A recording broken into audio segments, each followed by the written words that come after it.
I'm always so happy when the buttons work. Hello, everyone. I am Kelly Fornell, CEO of Tech Manitoba, and welcome to today's Tech Mashup. I'm really excited for today's topic because it's one where I feel like it's always relevant, but especially at this time of the year when we're all doing a lot of online shopping. So today's topic is understanding core concepts in web analytics for e-commerce. So it's going to be a good one. We've got a great speaker. I'll introduce him shortly. But first, I just want to mention that in the spirit of reconciliation, I acknowledge that Tech Manitoba is located in Winnipeg on ancestral lands of Treaty 1 territory. This is the original lands of the Anishinaabe, Cree, Oji-Cree, Dakota, Dene, and the homeland of the Red River Métis Nation. Tech Manitoba continually seeks to cultivate better relationships with Indigenous peoples, communities, organizations, and we seek to make Manitoba the most diverse, equitable, and inclusive tech sector in Canada. Today's topic is really important to that because the topic of economic reconciliation is very, very exciting when it comes to capacity building around how Indigenous organizations as well can bring their goods online. So I just want to say, without further ado, I was going to invite Pablo, but not quite yet. We're going to switch things up ever so slightly. I'm going to talk about some upcoming events because often we add this to the end of the show, so to speak, and we might miss a few of you as you have to hurry back to work. So I want to talk about the next tech mashup ever so quickly. It's December 12th. Again, it's REMO. The topic is From Startup to Unicorn, Why Cybersecurity Matters. It is with Hernan Popper from Popper Security, who will talk about uncovering the secrets behind successful tech companies, emphasizing the significance of prioritizing security right from the start. So also relevant to e-commerce, so don't forget about the next Tech Mashup, December 12th. And then following that in February, we have the start of the first ever Tech Week. It kicks off on February the 26th. Tech Manitoba is kicking it off with an event at the Delta Hotel. It's going to be in person. It's going to be networking. It's going to be cocktails. It might be some robots. The topic is about leadership and AI, building high-performing teams. So in a world where tech is ever evolving, and we know that very, very much because that's what we all work in, it's really important to understand how to lead teams in the age of AI, and that's super critical. Tickets go on sale December 1st. We've got a great speaker, Eric Termunde, and he's going to give a great presentation. It's, again, a great way to come out, meet, network. There might be some folks from government there. Who knows? But it's going to be exciting nonetheless. I'd also like to mention that we have an ongoing mentorship program with the Tech High School here in the city, PTech. So this is the Pembina Trails Early College.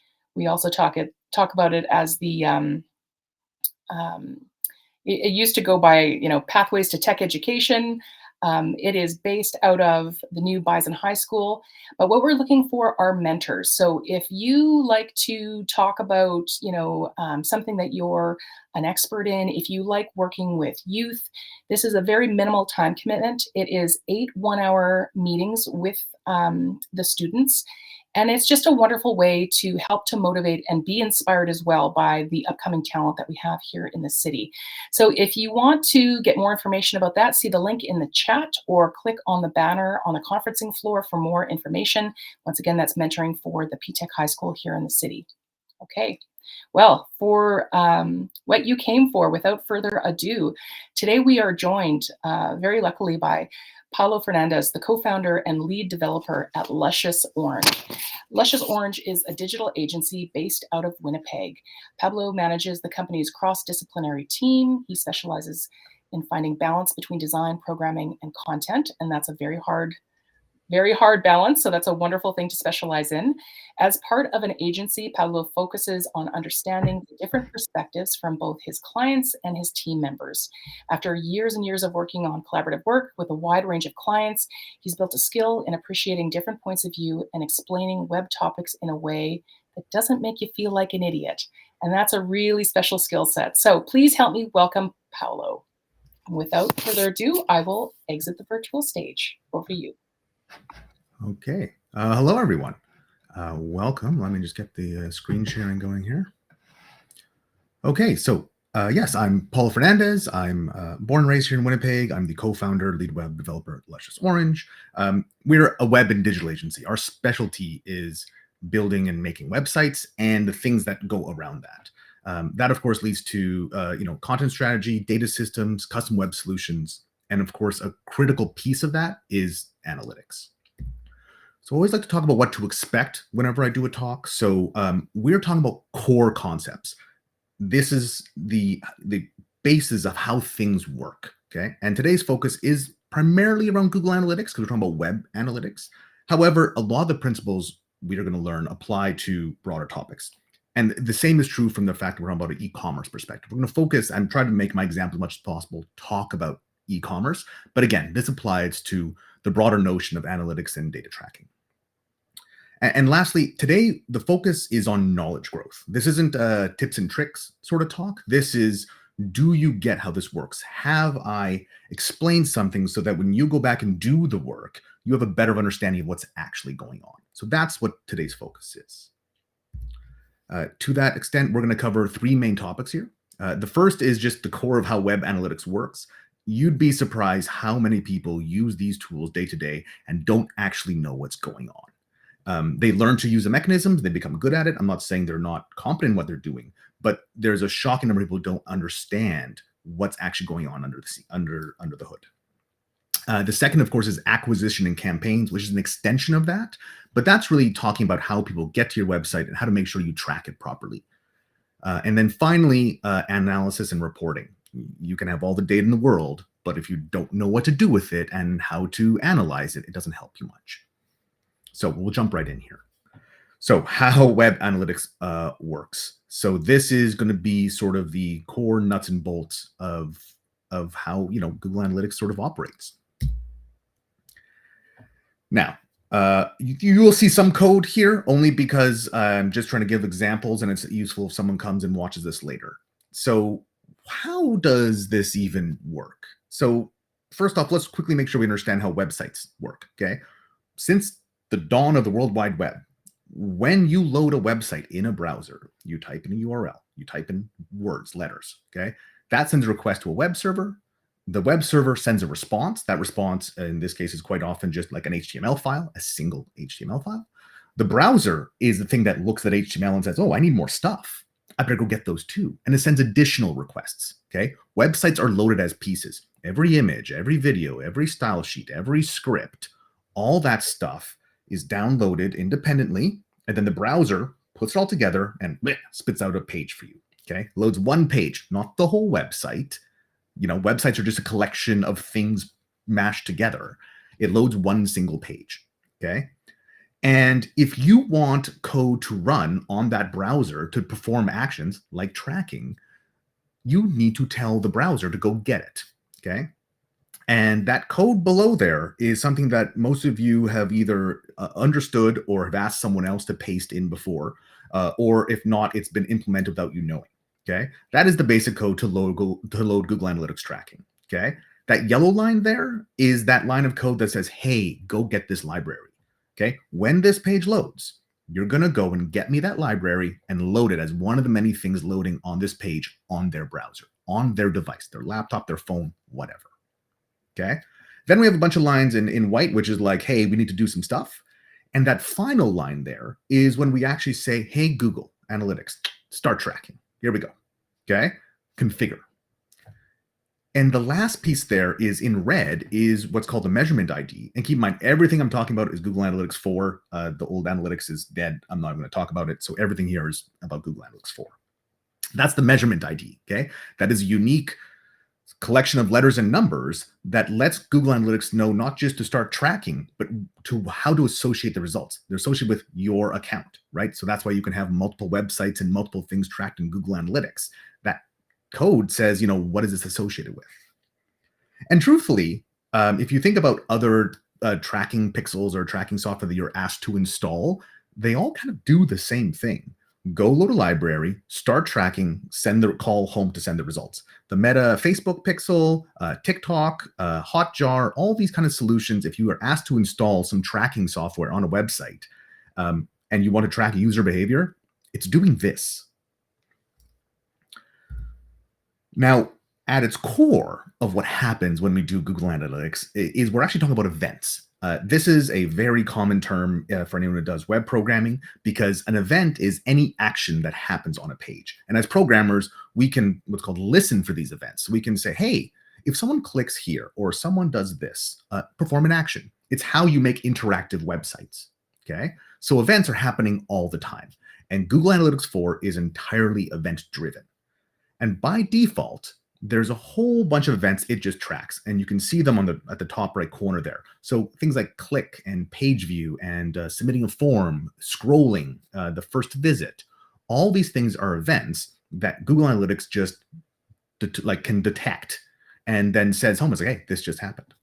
Okay, you don't have to do anything with Google Analytics other than install it, and it'll track that stuff. Okay, and that's why you tend to see those when you do analysis, because they're just there and they always work. In addition, those are quite broad. It detects every click, it detects every scroll or every form submission. You can then be more specific. You can actually create your own events with their own names, or you can trigger and listen to events that are much more specific. So, hey, I want to track if someone clicked on this particular button or submitted this particular form. And when that happens, I want to do X. Now, that could be done via code, like a programmer who can program that in, or quite commonly, marketing managers and folks who are familiar with this would use Google Tag Manager. That's actually one of the main things Google Tag Manager does, is lets us set up custom events for the sake of tracking and analysis. Now, we're talking about e-commerce here. So it's really important to note that Google has a whole bunch of events that are associated with e-commerce that it says, hey, these are things that we can track. Okay. Adding to a cart, viewing an item, adding payment info, and the ever elusive purchase event, which is when someone actually buys something. Okay. Most e-commerce platforms handle the basics, and they detect that Google Analytics is running and then send those events off. Okay. But you can trigger any kind of event in code, and that's what the bottom little thing is there. It's like, hey, detect if someone viewed an item, and you see in yellow currency, value, items. So we can just trigger and tell Google Analytics, hey, this event happened. Okay. It's doing it all the time anyways. As programmers, we can trigger it. We can use Google Tag Manager to trigger it. That is all stuff that all the time it's sending information home saying this happened, this happened, this happened. Okay. Constantly sending data back to Google Analytics. That's how tracking works in its nature. If you don't understand that basic mechanism, then you're using a tool and you don't understand what's going on. You are actively performing stuff on someone else's computer as they're engaging with your website. Okay. Now, when we talk about that purchase event, and of course, we want to have value metrics, we always get back to conversions. Now, conversions are actually any event. So conversions are events. You say, hey, this event is a conversion event. It's not its own separate thing. It is sort of a special case around some events. And conversions can be anything, any user action that you consider valuable to your business. You can say, hey, you know what? This is a conversion event. And you can tell Google Analytics, when someone does this thing, I want to count that as conversion. And, that could be stuff like, for a website like ours, where there's like a contact button or a phone button, we would say, hey, if they click on that, we consider that a conversion. They did something that mattered. Our effort that led up to that moment led to them converting. They weren't just kicking the tires. They actually want to perform some action that matters. We want to track that. We want to say that event is a conversion event. It's not just about sales. However, in terms of e-commerce, there is that purchase event, and it is by default considered a conversion because it makes sense. They just bought something. They've been converted from someone who is just potentially going to be a customer into an actual customer. Okay, that's where the term comes from.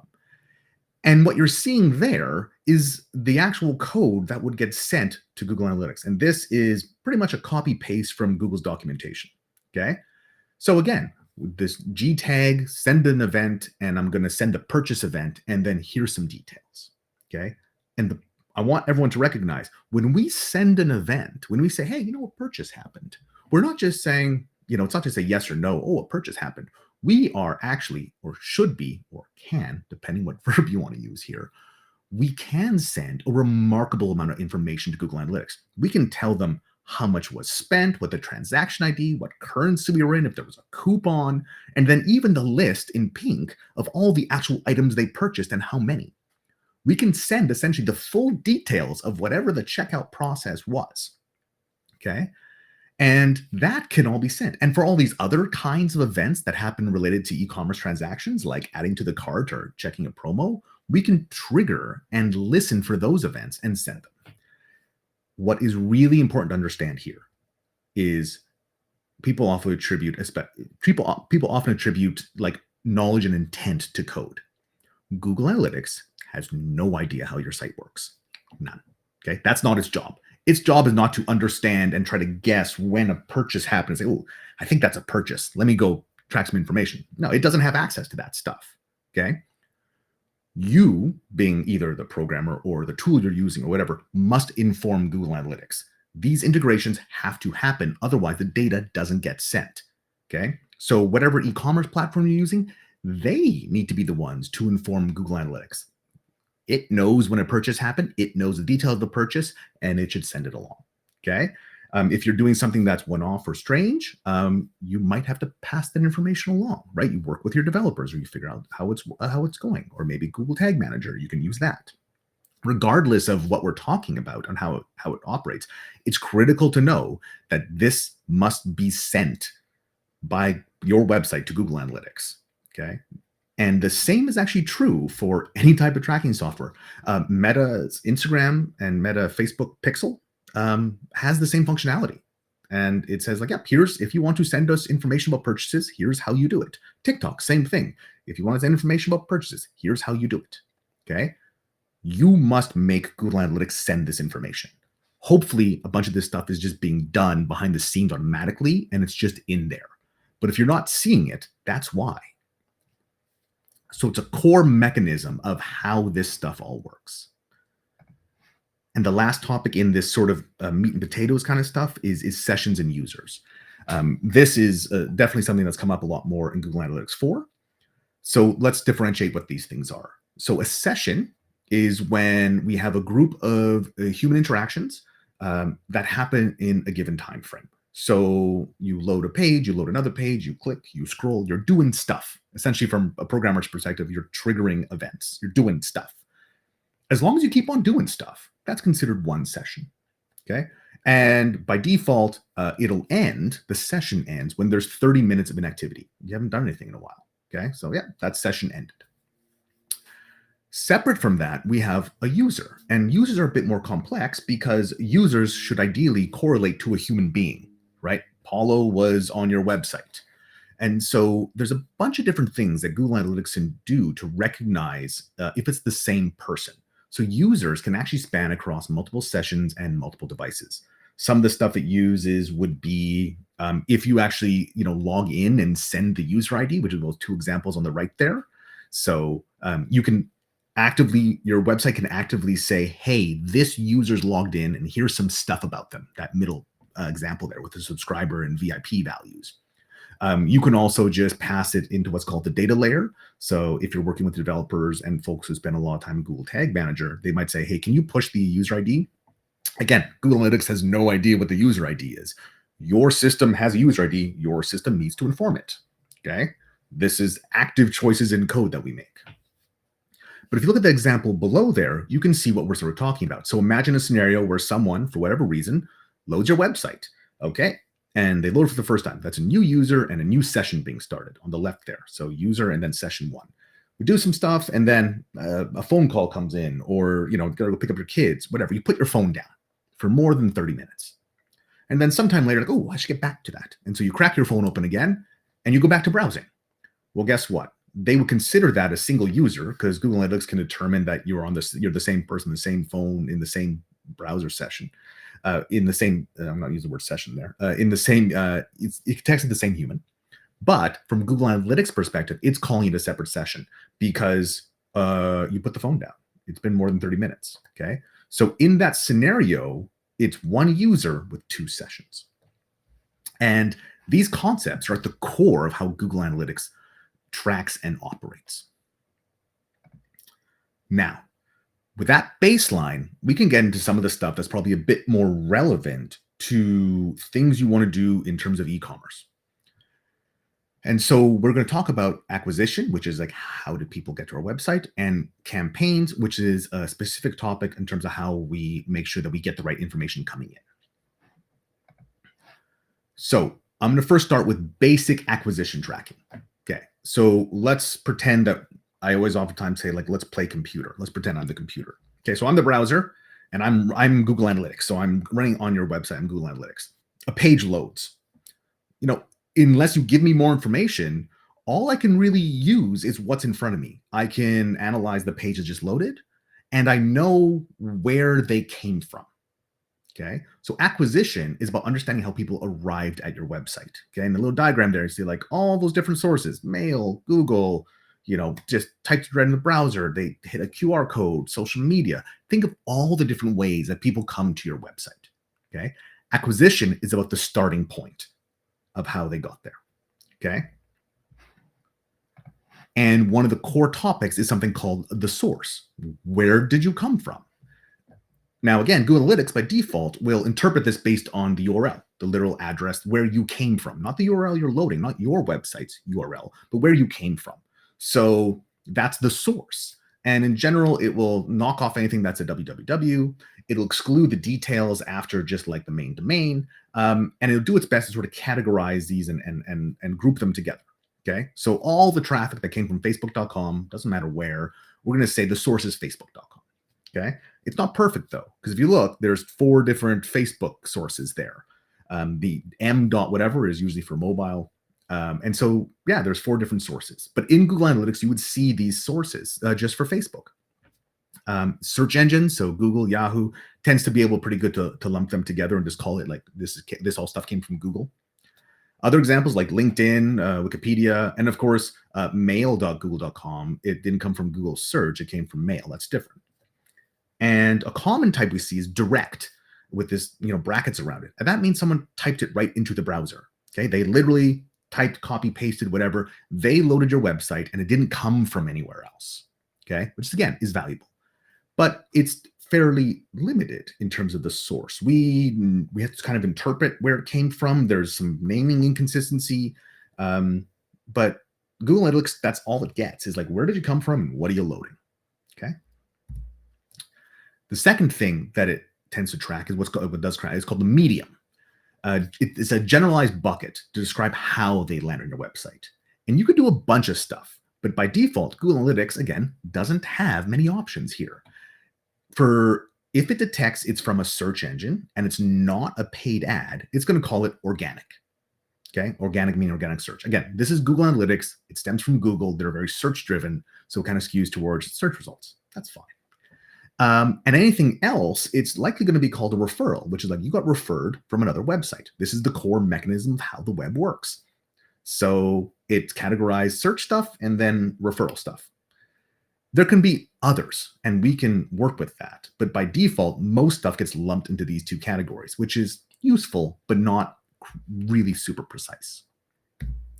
And the other thing we tend to see is something called channels. Okay. So a channel is when we group a source and a medium together to talk about categorize broader acquisition. And there's going to be some overlap. So you'll still see direct, but you would see stuff like organic search or social, or referral. So you can detect social media platforms and say, yeah, this came from social media. Okay. So a channel would be social media versus search versus, direct. And again, we can customize on those. But this is the core language in terms of how web analytics works. And it applies to e-commerce, but also applies to understanding how your website operates in general. And whenever I talk about this stuff, and people are like, well, why are you going deep in all this stuff that isn't like just about e-commerce and sales? I'm like, if you don't know how your website works and you don't know how people get to what they're trying to buy, then you have a problem. Okay. You can't just jump to the end and say, give me numbers. You have to understand the mechanics so you can activate on it. So with that in mind, what if we want to give Google Analytics more information? What if we want to give it some context? Well, we can do that. Any website can have something called URL parameters. Okay. So at the end of the URL, the end of the website, you can add additional values. And when the website loads, anything that's code can access that. So programmers can say, I'm going to look for that value, right? And at the bottom there, I use the example of Google. If you were to type that in, that letter in green, Q equals blah, with the little question mark before it. So that says we're going to load google.com, and then we put this question mark, and then we say everything after here is a list of what's called key value pairs. Q equals blah. Second item equals blah. Okay. And we're passing those values in. The code can then use it. On Google, it says, hey, is there a value called Q? Cool. That's what I'm searching for. That's how Google works. To this day, that's how Google works. It has not changed because the core structure of the web has not changed. Okay. We've gotten fancier with it. We've gotten better at it, but it still kind of works the same way. The core mechanics haven't changed. What's really important to note here, and it's in red there, is if you want these values to be passed, they must happen at the source. Okay. All the browser knows is, hey, load this URL. That's it. Okay. It's coming from another website. All it knows is like, load this. So if you want things to be added at the end of the URL for the sake of doing stuff with them, you must add it at the source. So if your link that's inbound is messed up, it's going to load messed up. Okay. The web operates fairly simply in that way. Just load this thing. It doesn't question it. It doesn't test it. It just does it. And so if junk in, junk out is the standard rule here. And of course, when we talk about URL parameters acquisition tagging, what we're really talking about is what's called UTM codes. If you are unfamiliar with UTM codes, it is a mechanism in which you add certain attributes, certain URL parameters, seen there in green, blue, and pink, at the end of a URL that's loading on your website, and you can then pass values in because Google Analytics says, hey, I'm going to look for those. And if so, I'm going to do something with that. Okay.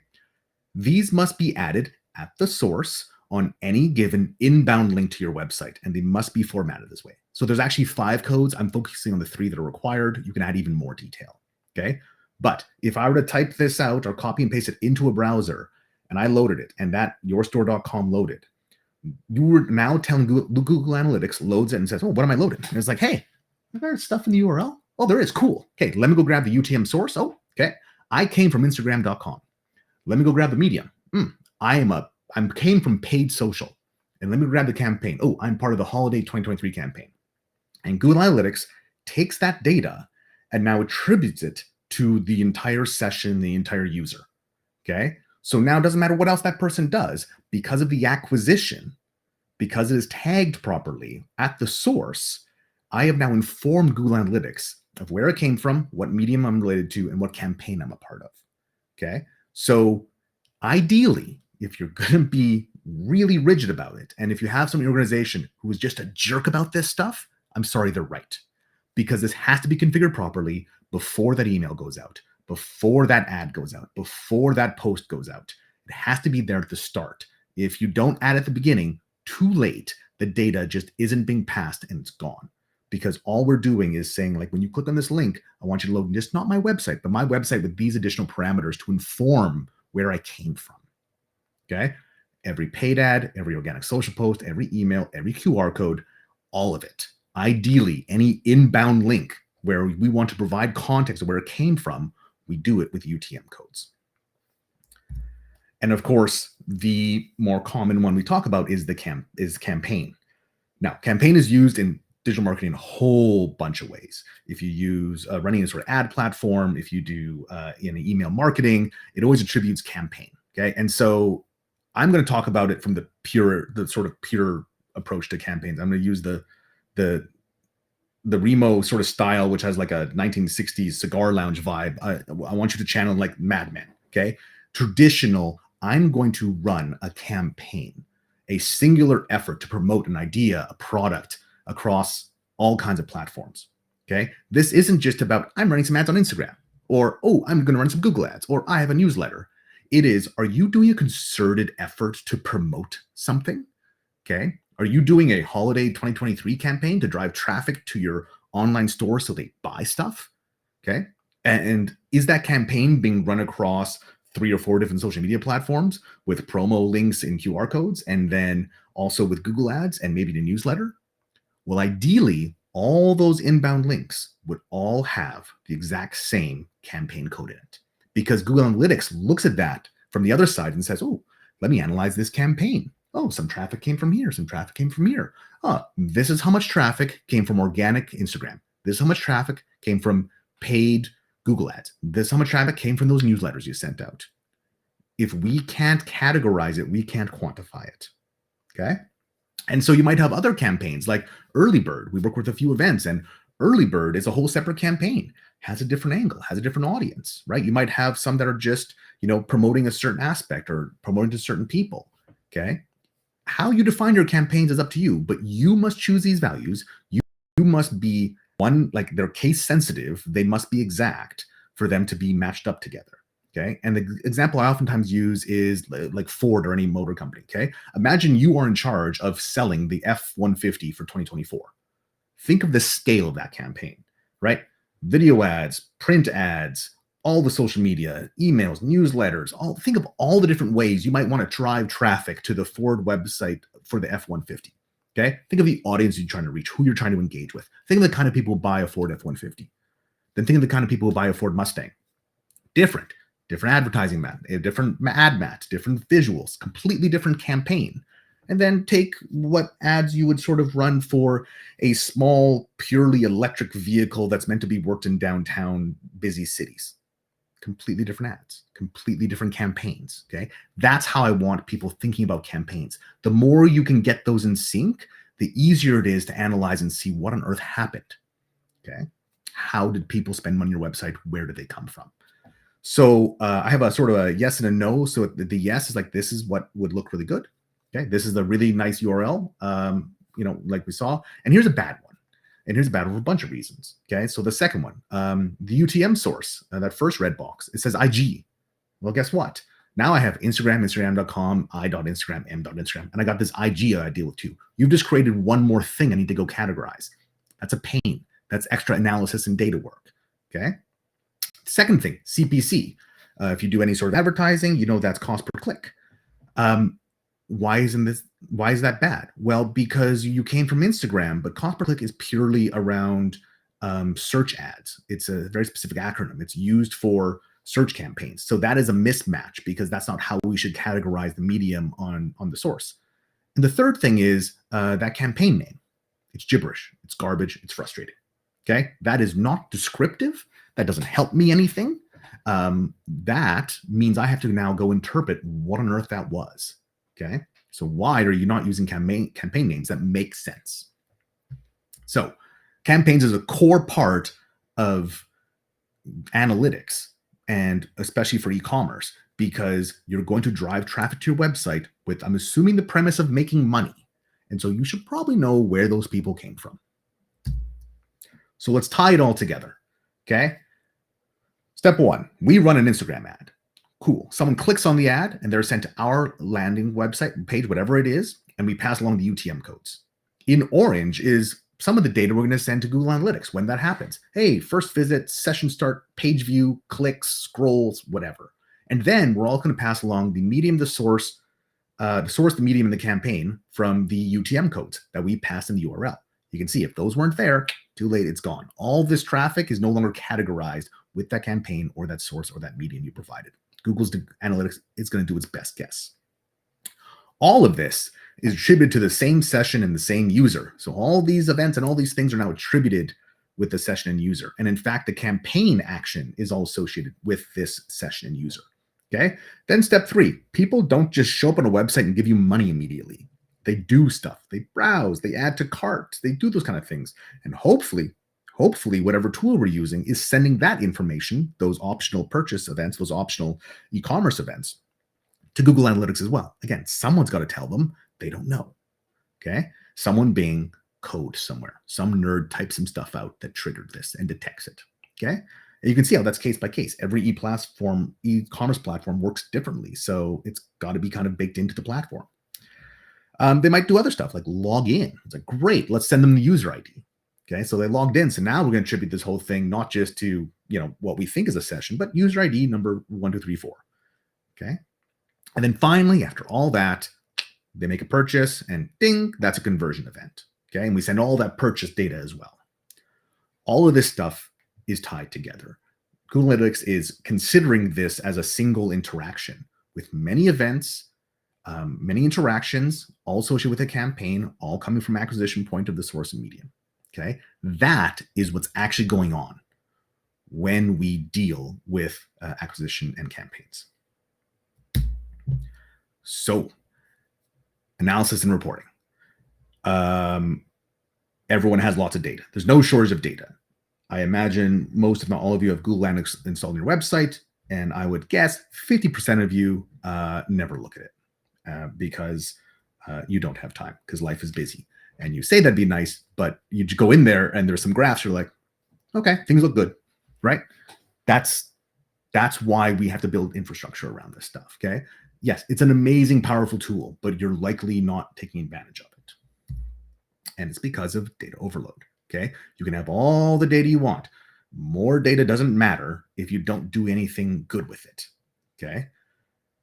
Or if you don't do anything with it at all, right? Analysis requires context. It requires someone or some metric to say, is this good? Okay. Hey, like we just got, $10,000 of sales on our website in the month of November.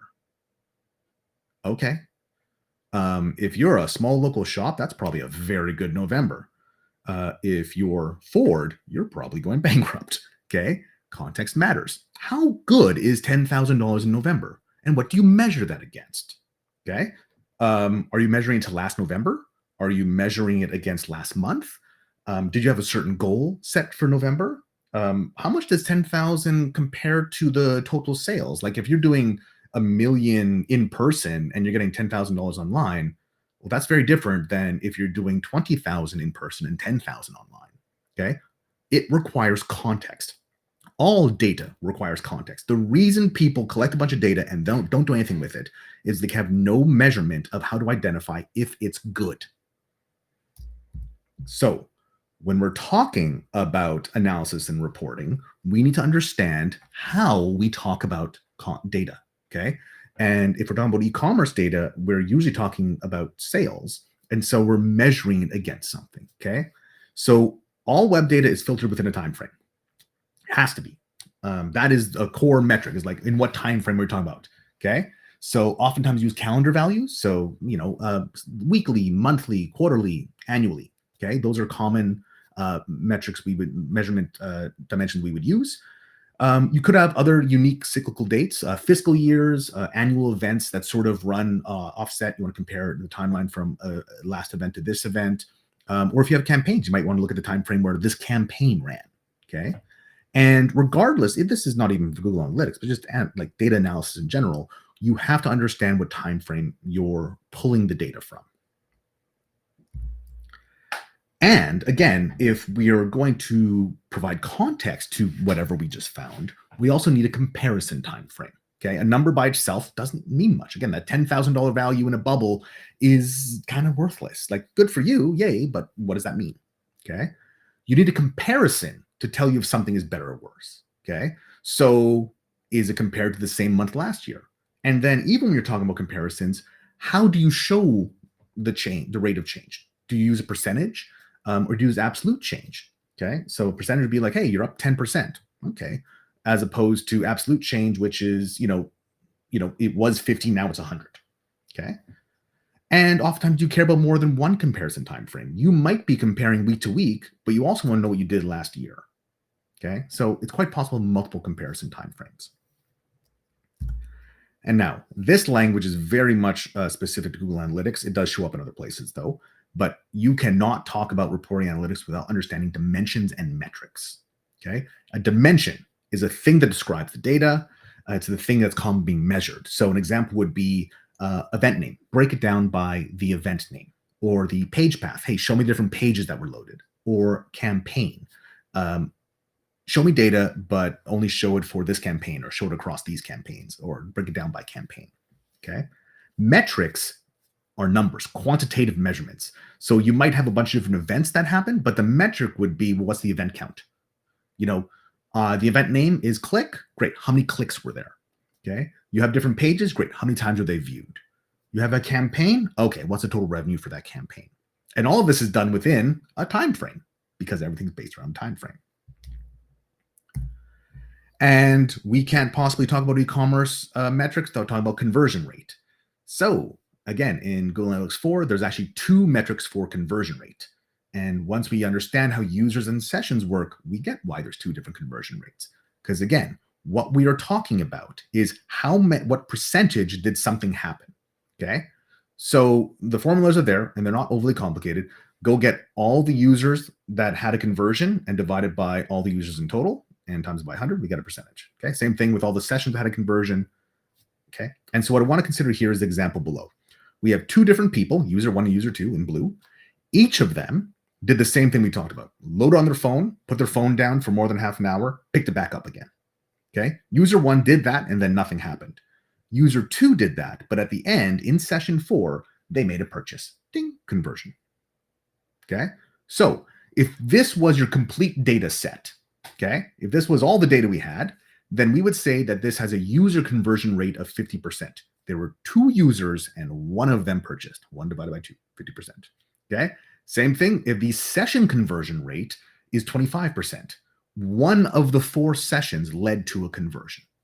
Okay, now you step back and you would say, well, what does this actually look like? Well, that's where you actually get into some more complex measurement. And these sentences out, because if you try to look at them, they're very eye-straining. They're color-coded on purpose, okay?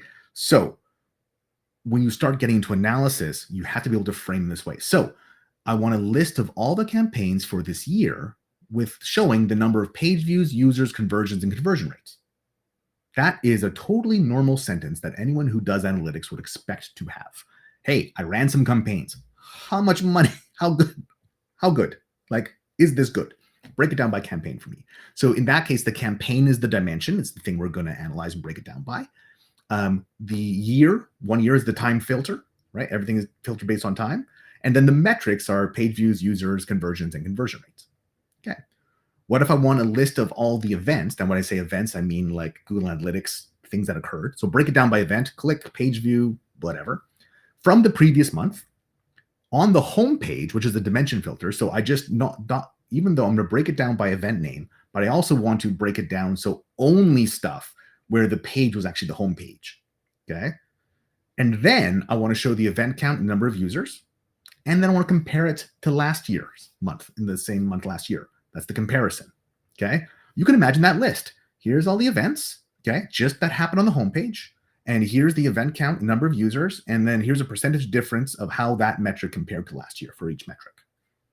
That's a table of relevant, possibly data. Okay. Possibly relevant data, definitely data. And then you get one that's a little less obvious, a graph of daily page visits this year. Seems handy. Hey, when do we get spikes in our traffic? Okay. But in this case, the dimension is actually daily.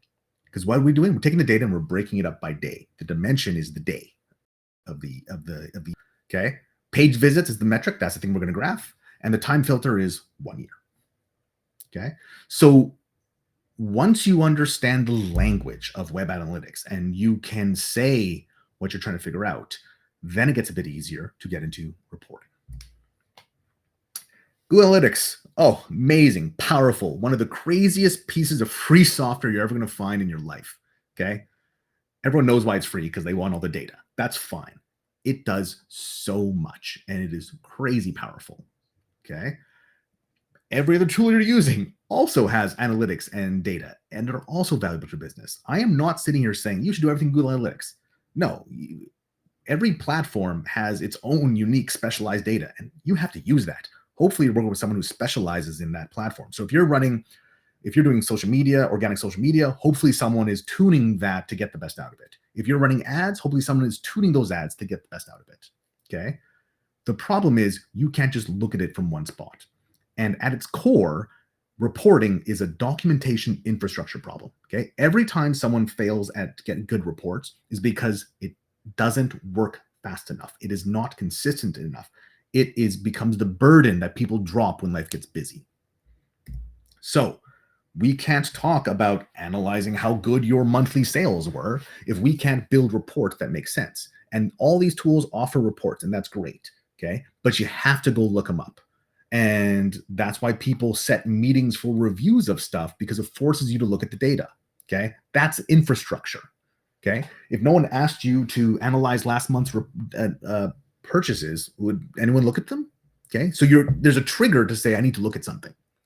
So from our perspective, when we talk about reporting, we are focused on these four things. The first is automation. You need to invest in your reporting infrastructure. Anything digital is about infrastructure. Websites are infrastructure. Analytics are guides to your infrastructure. And automation is critical to making your reports work well. Okay. Someone shouldn't be spending hours copying and pasting graphs. That's not reporting. That is a waste of time. Okay. Also, reports need to have perspective. Okay. I don't want to see a report that is just from one vendor about one thing. Okay. The example I use is there was a client who said like 90% of our traffic is from the web, is from mobile. I'm like, that's really high. Wow. And it's like, can you show me where that data is coming from? They're like, yeah, no, it's in the report.